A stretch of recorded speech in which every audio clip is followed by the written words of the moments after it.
রাজশাহীতে পদ্মা নদীতে গোসল করতে নেমে ৩ কিশোরের মৃত্যু হয়েছে।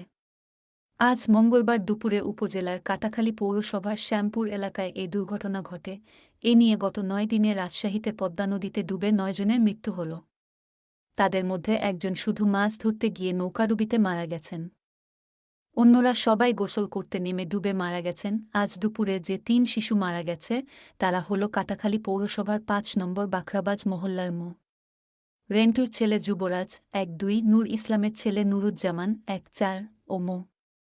লিটনের ছেলে আরিফ ১-৪। স্থানীয় ওয়ার্ড কাউন্সিলর বোরহান উদ্দিন জানান, ৩ কিশোরী স্থানীয় একটি মাদ্রাসায় পড়াশোনা করত।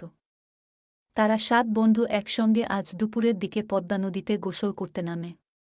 সেখানে বেশি পানি ছিল না। তবে পাশেই পানি শোধনাগারের এক শূন্যটি মোটর চলে, হয়তো পাশেই গভীরতা বেশি ছিল।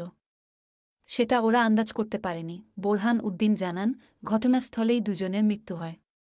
যুবরাজকে রাজশাহী মেডিকেল কলেজ হাসপাতালে নেওয়া হলে চিকিৎসকেরা তাকে মৃত ঘোষণা করেন। রাজশাহী ফায়ার সার্ভিসের জ্যেষ্ঠ স্টেশন কর্মকর্তা আবু শামা বলেন, বেলা ১:৩০টার দিকে তারা খবর পান। সঙ্গে সঙ্গে ডুবুরি দল গিয়ে উদ্ধারকাজ শুরু করে। বেলা ২টা ৪:০০ ৩টি লাশ উদ্ধার করা হয়।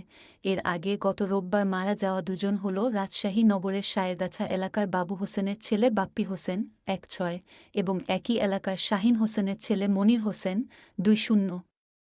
বাপ্পির এবছর রাজশাহী কোর্ট একাডেমি স্কুল থেকে এসএসসি পরীক্ষা দেওয়ার কথা ছিল। আর মনির থাইগ্লাসের মিস্ত্রি হিসেবে কাজ করতেন। গত শনিবার রাজশাহীর বাঘা উপজেলায় পদ্মা নদীতে নৌকা ডুবে আসাদ হোসেন ১-৮ নামের এক তরুণের মৃত্যু হয়।